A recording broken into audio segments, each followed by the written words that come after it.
I have two backtracks. Yeah, honestly. You know, one has get me out of that, yeah, so just, yeah, just send me the lights and all. Okay, great, thanks.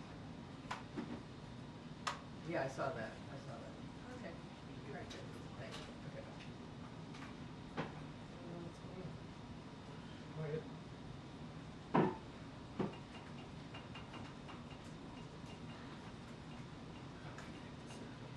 Classic.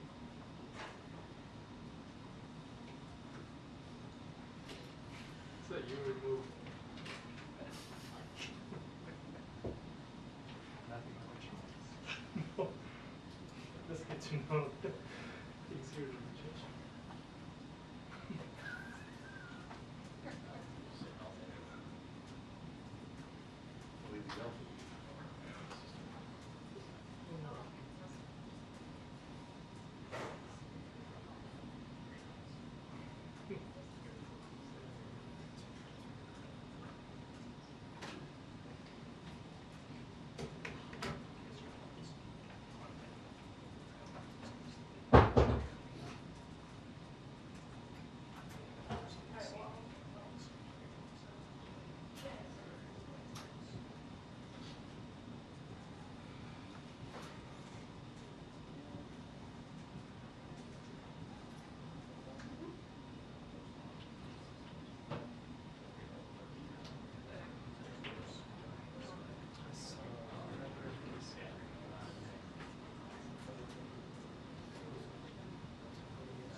press briefing will begin in 2 minutes. The press briefing will begin in 2 minutes.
Good afternoon, everyone. Good afternoon. I'm going to be really quick here. I have the National Security Advisor, Jake Sullivan, to talk about the latest in the Middle East, so I'll turn it over to him. Thank you, Karine, and good afternoon, everyone. I'm here to provide a brief report on the Iranian ballistic missile attack against Israel that occurred earlier today. I can take just a few questions because this is an ongoing situation and I need to get back to my desk. Today, Iran launched nearly 200 ballistic missiles towards targets in Israel. The United States military coordinated closely with the Israeli Defense Forces to help defend Israel against this attack. U.S. naval destroyers joined Israeli air defense units in firing interceptors to shoot down inbound missiles. President Biden and Vice President Harris monitored the attack and the response from the White House Situation Room, joined in person and remotely by their national security team. We are still working with the IDF and the authorities in Israel to assess the impact of the attack. But at this time, and I stress at this time, we do not know of any deaths in Israel. We are tracking the reported death of a Palestinian civilian in Jericho in the West Bank. We do not know of any damage to aircraft or strategic military assets in Israel. In short, based on what we know at this point, this attack appears to have been defeated and ineffective. This was first and foremost the result of the professionalism of the IDF, but in no small part because of the skilled work of the U.S. military and meticulous joint planning in anticipation of the attack. We are also aware of reports of a terrorist attack in Jaffa that took the lives of a number of Israeli civilians and wounded several others today. Our condolences go out to the families of the victims and to the family of the Palestinian civilian in Jericho. Obviously, my update here is based on early reports, and we reserve the right to amend and adjust as necessary as we gather more information. The word fog of war was invented for a situation like this. This is a fluid situation. We will consult with the Israelis on next steps in terms of the response and how to deal with what Iran has just done, and we will continue to monitor for further threats and attacks from Iran and its proxies. We are particularly focused on protecting U.S. service members in the region. And with that, I'll take just a few questions. Yeah. Thanks, Jake. Is the administration making any preparations to evacuate U.S. citizens from Lebanon or elsewhere in the region? We have been very clear for some time now that U.S. citizens should avail themselves of commercial means to depart Lebanon, given everything that's going on. We have said that from this podium, from multiple podiums. We continue to say that, but we have not begun triggering a non-combatant emergency evacuation, a NEO, and do not have an intention to do so at this time. If that changes, we'll let you know. But we continue to reinforce the point. American citizens in Lebanon should follow the guidance from the State Department, which is to find civilian commercial means to depart, because in extremis, we may not be able to get them out safely. Yes. Thanks, Jake. What is the U.S. view on whether Israel should retaliate, and what is your concern about this leading to a wider escalation of war in the region? We've had some initial discussions with the Israelis in the aftermath of this at the military level and also at the White House to Prime Minister's office level. We'll continue those conversations in the hours ahead. I'm not going to prejudge or get ahead of anything. We want to have some deep consultations with the Israelis, and I'll have more to report to you after we get the opportunity for deeper discussions. And escalation in the region? Obviously, this is a significant escalation by Iran, a significant event, and it is equally significant that we were able to step up with Israel and create a situation in which no one was killed in this attack in Israel, so far as we know at this time. We are now going to look at what the appropriate next steps are to secure, first and foremost, American interests, and then to promote stability to the maximum extent possible as we go forward. Yeah. Back in April, the president's message to Israel was to take the win when the U.S. and Israel were able to intercept the barrage of Iranian missiles. Is he recommending a similarly limited response this time? I will not, from this podium, share the president's recommendations. He will have the opportunity to share them directly. We're going to have, as I said, ongoing consultations with the Israelis this afternoon, this evening. It is too early for me to tell you anything publicly in terms of our assessment or in terms of what our expectations are of the Israelis or the advice that we will give them. So will he be speaking to Prime Minister Netanyahu today? I don't have anything to announce from this podium, but I can tell you that he is tracking this minute by minute. We are very much deeply in touch with the Israelis, and insofar as we have calls to read out, we'll make sure to read them out with you. Just last question, then I'll turn it over. Thank you, Jake. In April, after Iran struck Israel, the U.S. issued a number of sanctions as a consequence. This morning, the president said there would be severe consequences if Iran carried out this attack.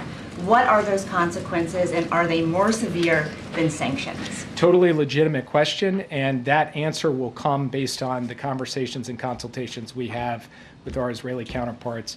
It's too soon for me to stand before you today and give you an answer. What I can tell you is this. We are proud of the actions that we've taken alongside Israel to protect and defend Israel.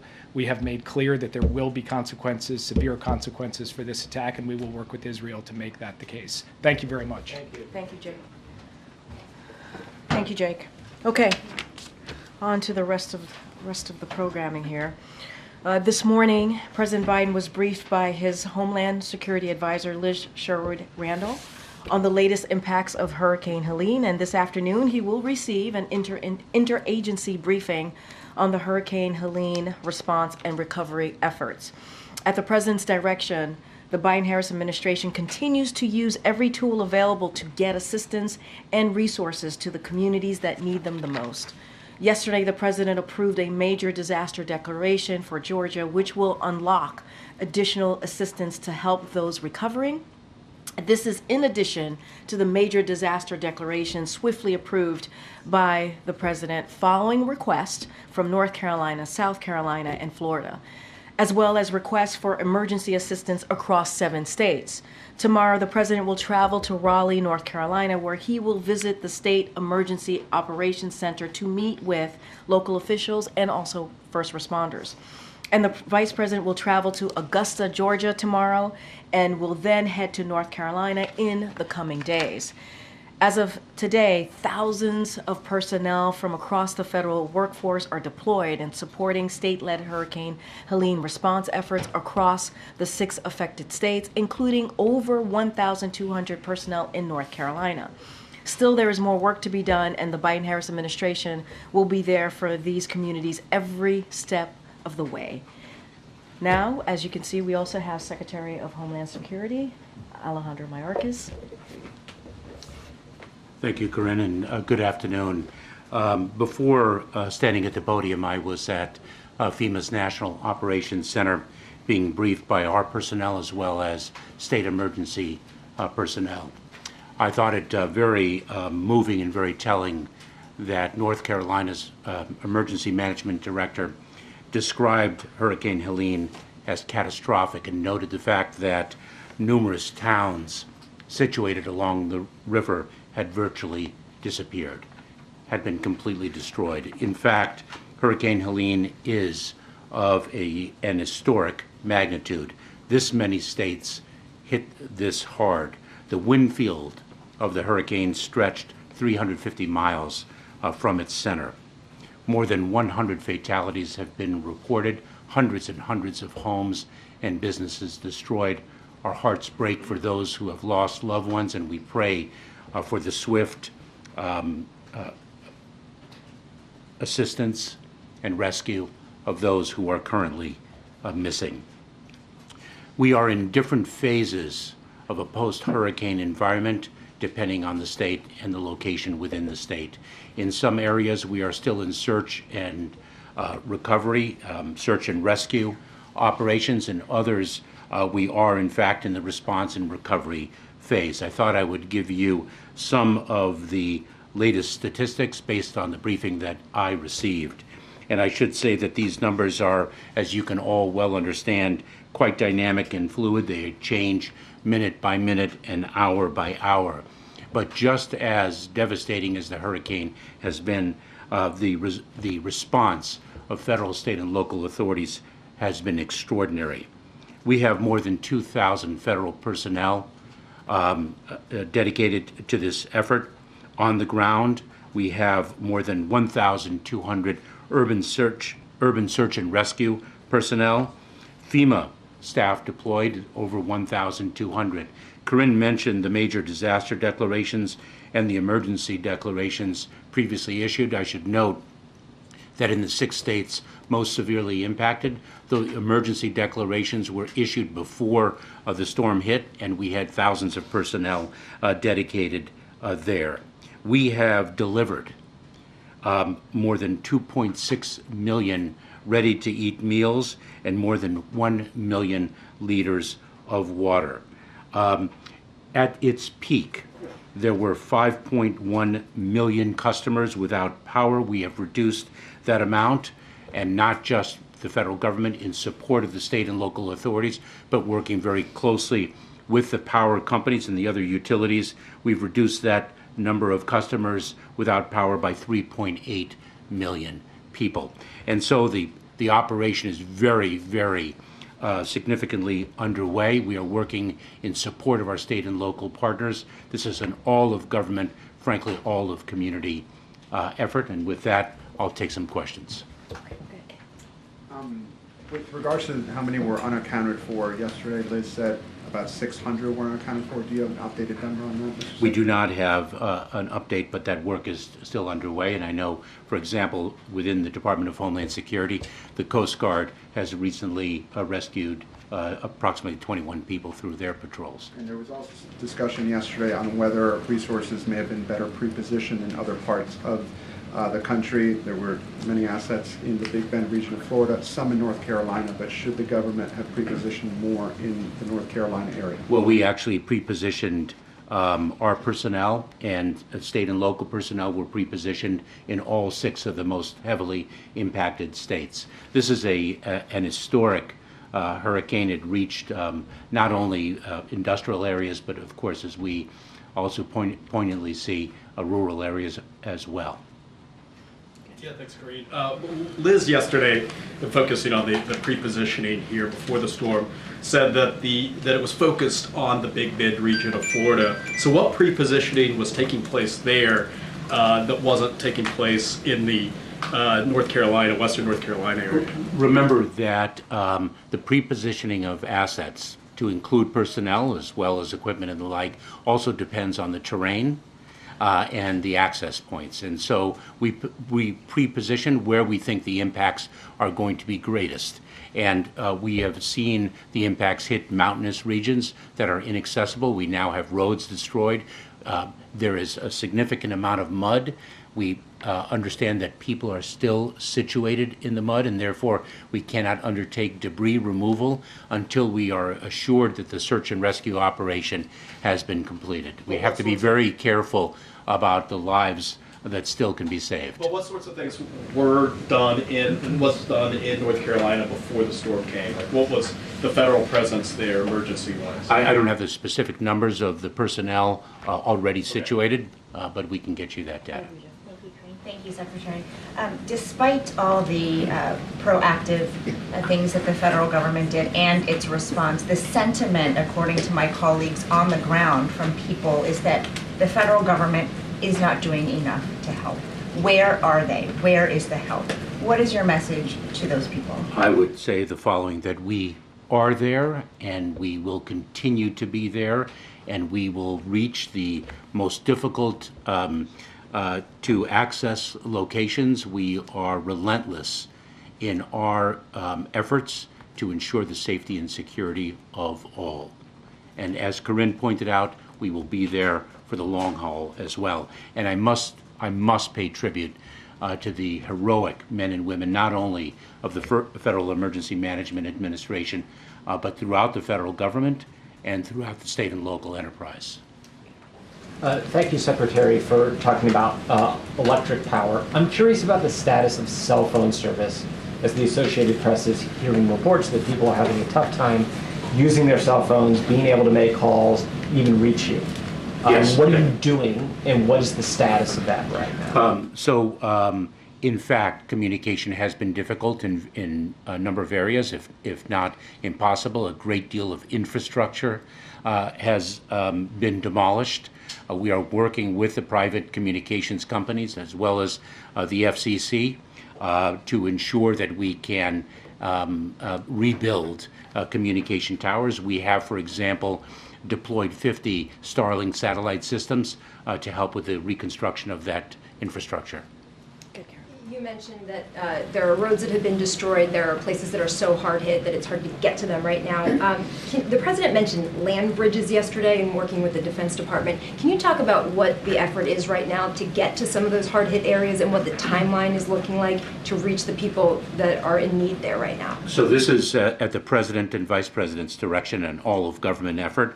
So it's not only by land, but we have deployed air assets. The Department of Defense has been of extraordinary assistance. I don't recall exactly the number of Army Corps of Engineers that have been deployed. I think it's close to 6,000. So it's an all-of-government effort to reach individuals, not just by land, but by air as well. And how quickly do you anticipate getting to some of those areas that have been cut off because of the roads being flooded? As quickly as we can. Start wrapping up. Go ahead, Jim. Thank you, Karine. Mr. Secretary, do you have a sense of how much money it's going to cost, A, to do this relief effort, and B, to do the rebuild effort once we get there, and how much of that will be covered by insurance companies and how much will be covered by the government? So this is a multi-billion-dollar undertaking in terms of the search and rescue and the response. I should note that we already have approved approximately $1.7 million in individual assistance that individuals will be able to access. I believe it'll be as early as tomorrow. It is a direct deposit into their accounts. But the rebuilding is something that is not for today, but that is going to be extraordinarily costly and is going to be a multi-year enterprise. Thank you, Attorney. Thank you, Mr. Secretary. Two questions. First, about the President's decision to go to Raleigh. Can you give us a little bit of a breakdown as to why he's going to that location and what he will see and whether or not he'll be able to see any of the harder hit areas in the western part of the state? So the decision of where to go and when to go is a decision that must be calibrated according to the capabilities and needs on the ground.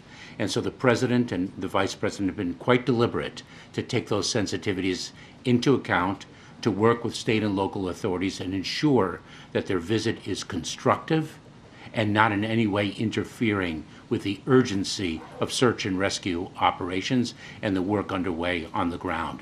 And so they selected the timing and location of their visits accordingly. Another question about the upcoming election. Obviously, North Carolina is a very important state. Do you have, and ballots are supposed to be going out in the coming days. Do you have any sense of how much impact the hurricane had on the ability to carry out the election and carry it out safely? Well, the state and local authorities are in charge of their respective election efforts. They have that top of mind, and we are going to be able to make sure, they are going to be able to make sure that people have the ability to exercise their fundamental right to vote. Kevin, last question. One of the issues we're hearing about in North Carolina is not just down power lines, but flooded substations. Do you have a sense of how long it will take to get those back online and what the administration can do to help remedy that? So the President, as Karine mentioned, is going to be briefed in an interagency effort. Secretary Granholm and other representatives of the Department of Energy are going to be there. It is, as am I, of course, it is a multi-phase approach. Not only do we have to bring in some additional infrastructure, but there is going to be damage and the like that it's going to take time and money to replace and reconstruct. Precise figures I don't have. All right. Thank you so much, Mr. Secretary. Thank you, Karine. Thank you all very much. Thank you. Okay.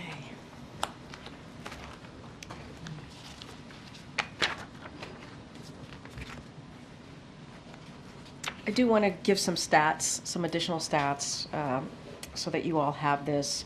More than 4,500 personnel from across the federal workforce. That's the numbers as of today. FEMA has shipped 7.1 million meals ready to eat, more than 7.5 million liters of water, 150 generators, and over 95,000 tarps. Nearly 1,300 urban search and rescue personnel on the ground.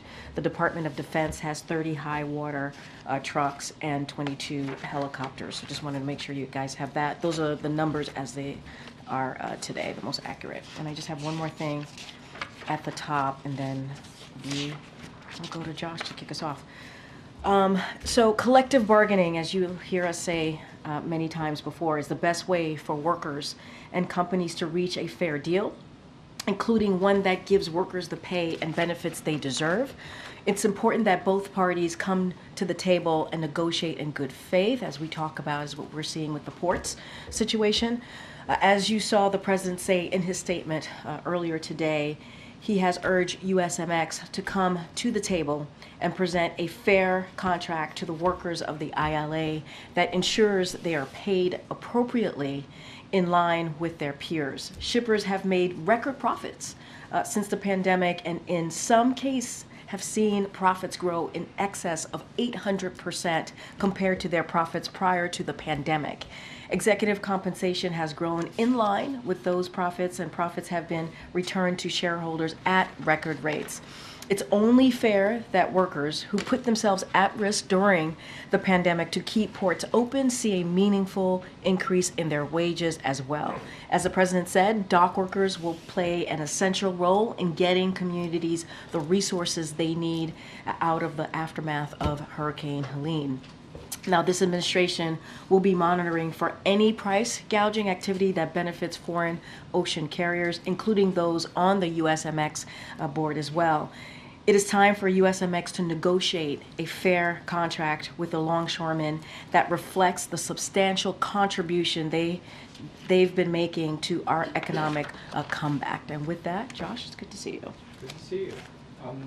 We could step back. Yeah. Americans right now are seeing chaos in the Middle East, death and destruction from Helene, and now a port worker strike.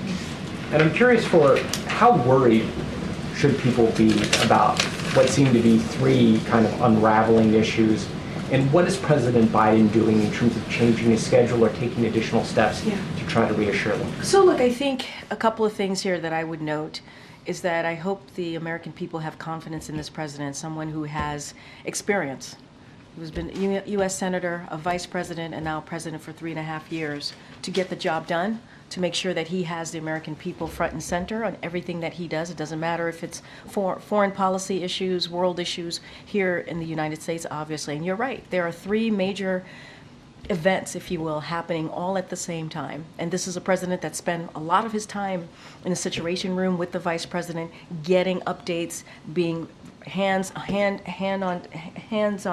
on getting updates and talking to and obviously communicating with the Israeli government on what was going on and how to move forward, and really monitoring the situation, really.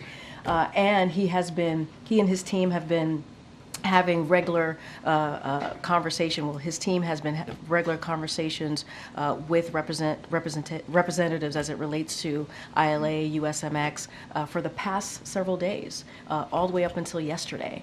And he's been getting updates on that as well. The hurricane, you've heard and seen obviously updates from us on what the president has been doing, having conversations with governors, local officials, trying to make sure they are getting everything that they need, directing his team to make sure that I just laid out some of the things that are already on the ground, whether it's water, food, generators, assistance that is needed to really deal with the impact, this horrible impact that this hurricane has had. And so this is the job of the president, right? Unfortunately, there are going to be events like this. And this is where you see the leadership of a president show up, direct their team, to do everything that they can on behalf of the American people, have that global leadership, as you see from this president. And so he has been doing that, not just today, not just the last couple of days, but 3.5 years. And I think this should send a message to Americans. It matters. It matters who sits behind that resolute desk. It matters what the leadership looks like. It matters. And you see that almost every day in this administration. You had mentioned that the Vice President is finalizing a trip potentially to North Carolina later. The President had mentioned he might go to Florida and Georgia later this week. Is there any more you can give on that? I don't have anything more to share on that. Obviously, our big thing is always to make sure that we don't take away from the emergency operations on the ground. We want to make sure it's the right time to go. The President said he wants to do it. We're working through it. I don't have a date or time at this moment. But tomorrow he's going to go to Raleigh, North Carolina, as I mentioned. He's going to really thank the frontline workers who have been really heroic in the past several days and what they've been able to do. And he's going to also survey the impacted area. So that's what you'll see from the president. We'll certainly have more to share. He does truly want to go to Florida and Georgia to say thank you directly to frontline workers there, meet people, see folks who have been impacted by this horrible storm, a historic storm, I should say. And so we'll certainly have more to share. And just a funding question. Last week when Administrator Criswell was here, she had said that the agency had enough money to conduct life-saving measures for this disaster. Days later now, given the scope of the damage and that large number of people still unaccounted for, the Homeland Security Secretary said that there's still search and rescue operations in many places. Is there still enough money for life-saving measures for this particular disaster? So I would let FEMA speak to that directly. My understanding is I don't think anything has changed from when the FEMA administrator was here just this past Thursday. But I think what's important to note is we are going to be in touch with state and local officials to ensure that they have everything that they need in this time, in this moment, all the federal assistance, all the federal resources. We are committed to that. Obviously, we had presented Congress with a robust funding request that did not make it into the CR. We are obviously disappointed by that. And so those conversations are going to continue. We want to see Congress act. As we can see, just what we've seen from the past couple of days, it is important to have federal assistance for Americans who have lost everything, Okay, Jeff. Karine, briefly back on the topic of the Middle East. Yeah. Did the United States have a heads up from Iran that this missile strike was coming? And if so, what channels, through which channels did you receive the heads up? As you know, there are conversations that we have and that are not necessarily. Here's what I can say. I'm not going to speak to private diplomatic conversation. I'm not going to get into that. What I can say is that what you saw today, what you heard from Jake Sullivan, is that we are going to continue to be there for Israel, to defend Israel. They have the right to defend themselves. What you saw today, what's happening, the developments of what you saw today, and what you heard from the president directing the Department of Defense to make sure that we assist Israel in what we in the operation that we saw coming from Iran. You heard from us earlier today, you heard from the president, and so we're going to continue to make sure that we are there to defend Israel, and we are committed. As you heard from Jake as well, there will be consequences. This is an ongoing, developing situation, and so you will hear more from us. I'm not going to get into any intelligence or any diplomatic conversations that we have from here. Okay, Kevin. When it comes to the dock workers strike, should Americans be prepared for shortages of goods?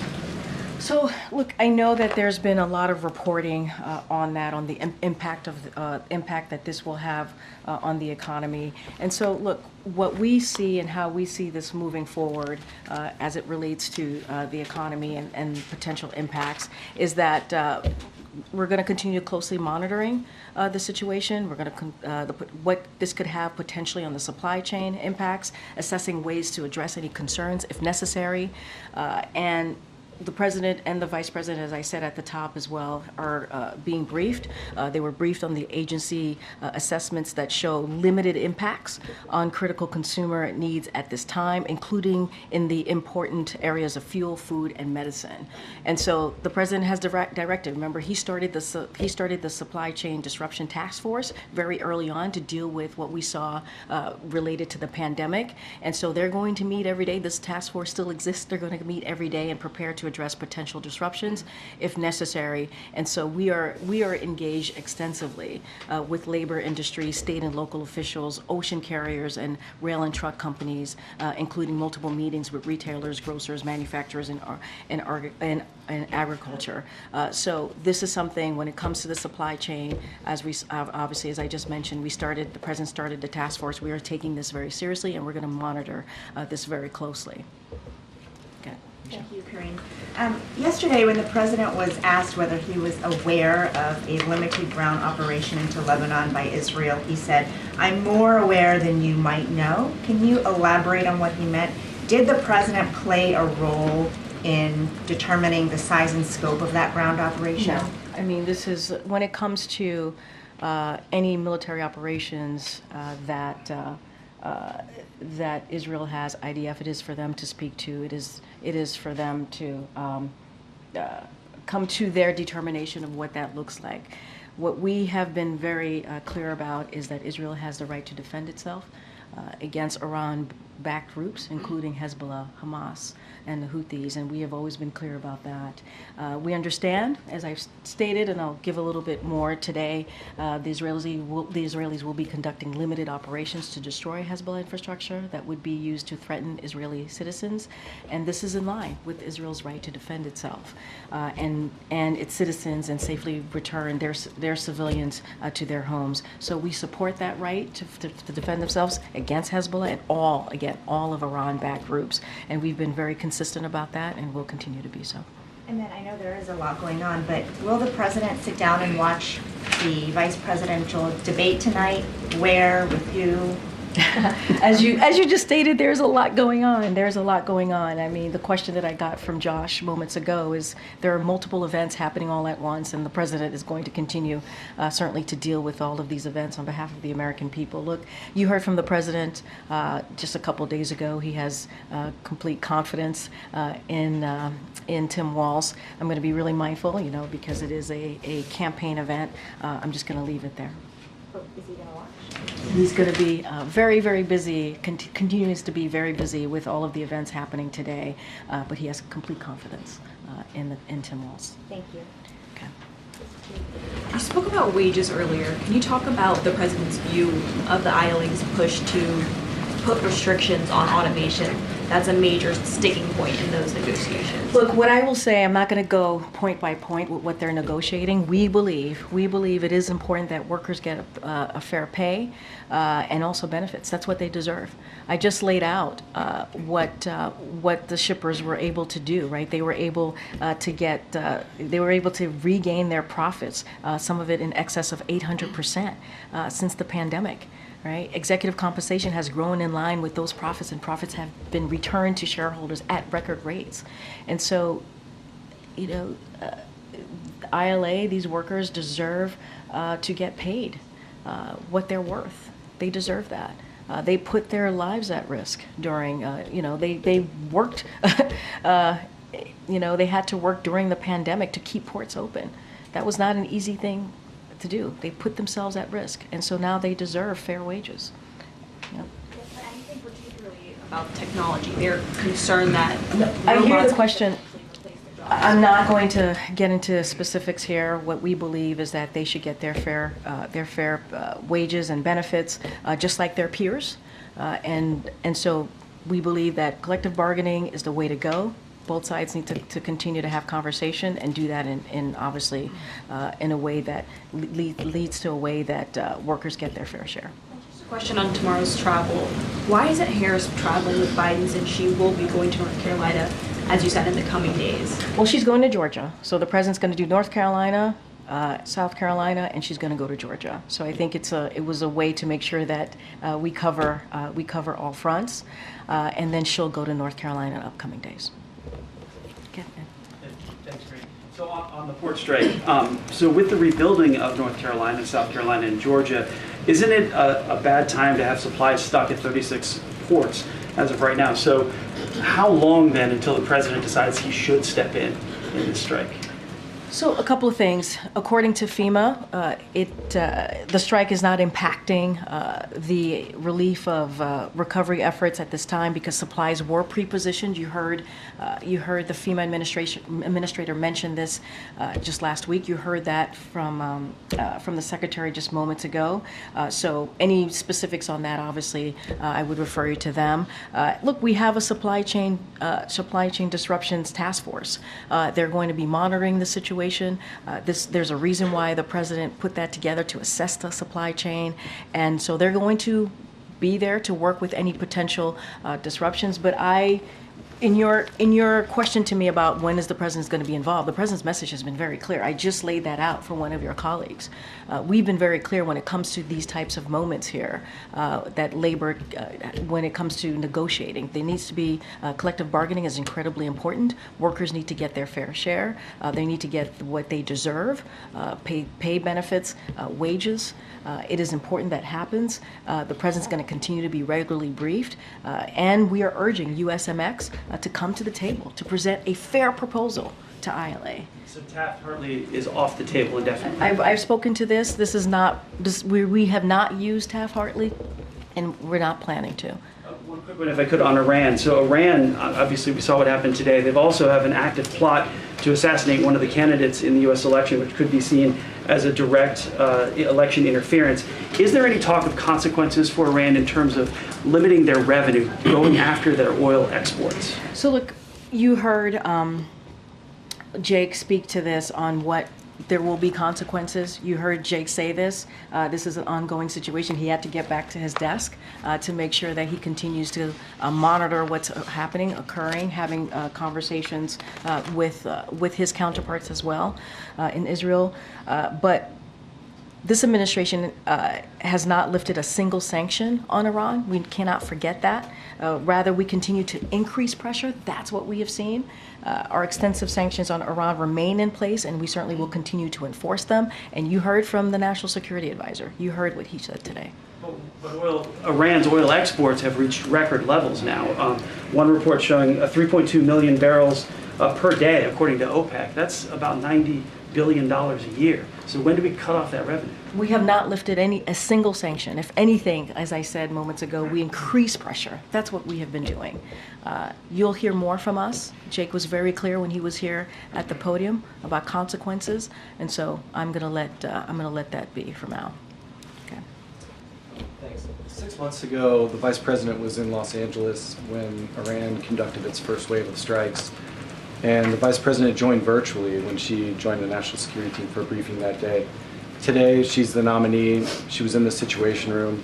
I'm just wondering if you can elaborate at all about what her engagement has been like today and what it will be like in the next 48 hours as Israel plots its response. I mean, you just answered your own question. The Vice President joined the President today in the Situation Room as they were monitoring the situation, as the President was listening to his team and hearing feedback on what was happening on the ground. She was there. She was alongside him in getting that update, and she is many times has been in the room, or as you just said, has called in when it's come to really important, critical national security issues. And so that has been the way that they have worked together in the past 3.5 years, and that's the way it's going to continue as we work through what's next.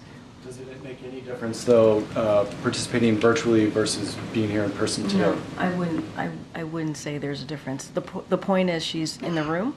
She's side by side with the President.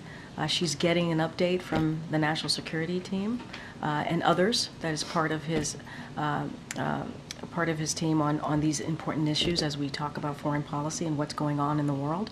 She's part of it. She's there. She was there for a majority of the time that the President was in the Situation Room today as we were watching what was occurring, and that's going to continue.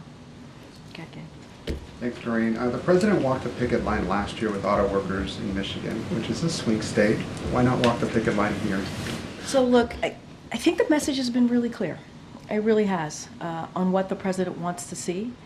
We've been very clear about making sure that there is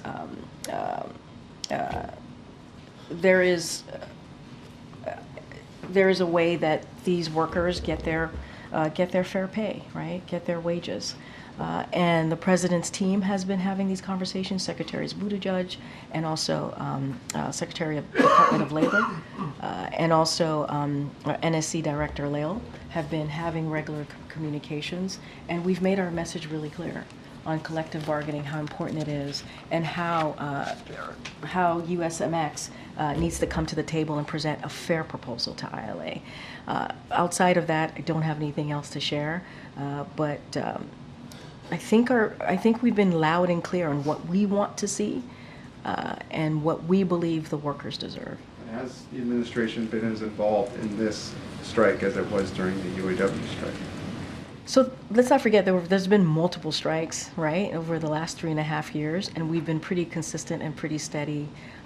The president has been called the most pro-union president in modern history, if you will. And so we have delivered our message directly to USMX. We have been very, very clear. And also the other senior officials that I listed, it's been very clear. We've delivered those message, and we have been in touch with both parties. And so we're going to continue to do that. And what we want to see is collective bargaining in the best way for the workers, to make sure they get their fair pay, to make sure they get the benefits that they deserve. During the pandemic, they did the hard work. They put their lives at risk to make sure that the ports were open. And let's not forget, these executives have made record profits. And so these workers deserve an increase as well. And quickly on the Middle East, if I may, is the U.S., bottom line, is the U.S. urging Israel to measure its response? What I will say is what Jake Sullivan said to you all just moments ago. We're going to continue the conversations. We're going to, there will be consequences. We're going to continue to be there for Israel, help Israel defend itself. That, when it comes to Israel's security, that continues to be ironclad. I don't have anything else to share beyond that. Thank you. Just turning back to the strike for a minute, I wanted to get a sense. You had mentioned the president calls himself the most pro-union president. Not just him. Not just him. Yeah, union members. Yeah. But could you expand a little bit on his relationship with Harold Daggett, the head of the union, and also the vice president's relationship with him? So I don't have anything to read out on their relationship or private conversations. What I can say is you have heard me say multiple times, his senior officials, White House senior officials, have been in touch with both parties, and we are urging USMX to come to the table with a fair proposal.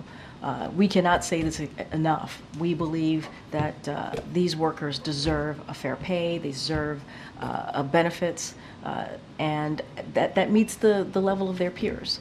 And so that's what we're going to continue to say and have those conversations. You read and saw the president's statement earlier today, and the message is going to be very, very clear here. And those conversations are continuing. I don't have a relationship to speak to. I don't have any preview to speak of at this time.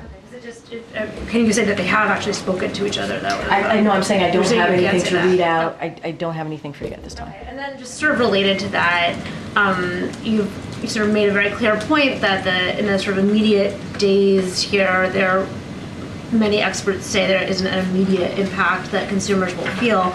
But that, as you know, Harold Daggett has pointed out himself, after 1 week, 2 weeks, 3 weeks, that dynamic would change significantly. And can you say anything about how long the president is willing to wait? So, look, a couple of things. We're going to closely monitor the situation. You heard me talk about the supply chain task force. I do want to lay out a number of our agencies. They put out assessment that showed limited impact on critical consumers' needs at this time. So on energy, for example, from the Department of Energy, the strike will not have any immediate impact on fuel supplies or prices. On food, from the Department of Agriculture, we should not expect a significant changes to food prices or availability in the term. On medicine, from the Department of Health and Human Services, immediate impacts across medicines, medical devices, and infant formula for consumers, parents, and caregivers should be limited. But of course, we're going to closely monitor this and for any potential supply chain impacts. Look, and we have this task force. This task force came into play, obviously, during the pandemic to deal with this situation that we were dealing with because of a once-in-a-century pandemic. And so they're going to monitor it very closely. And so what we're going to continue to do is be very clear on our message to USMX. They got to come forward with a fair proposal that is fair to the workers. And so that is our message. And they are hearing that from senior officials from the White House. Okay. I have two questions regarding Africa. For Angola, President Biden is traveling to Angola, as you mentioned. Could you provide, there are 54 countries on the continent, and as well as other leaders from the administration have traveled over there. What is your message to other African nations, as well as the African Union? I would say that the president traveling to the continent sends a positive message to other nations. I know you're asking me about other countries, but the president's going. No, but the president's going to the continent. I think. Wait, but the president, and you just mentioned too in your question that other officials have gone to other countries in the continent, right? And so, if anything, you have seen our commitment to building on that relationship with those countries in the continent. As it relates to Angola, he's going to have bilateral meetings there. He's going to have multilateral meetings as well to discuss increased collaboration on shared priorities. And let's not forget the PGI, an initiative that this president started. That's going to be Africa's first transcontinental open access rail network. That's going to start there.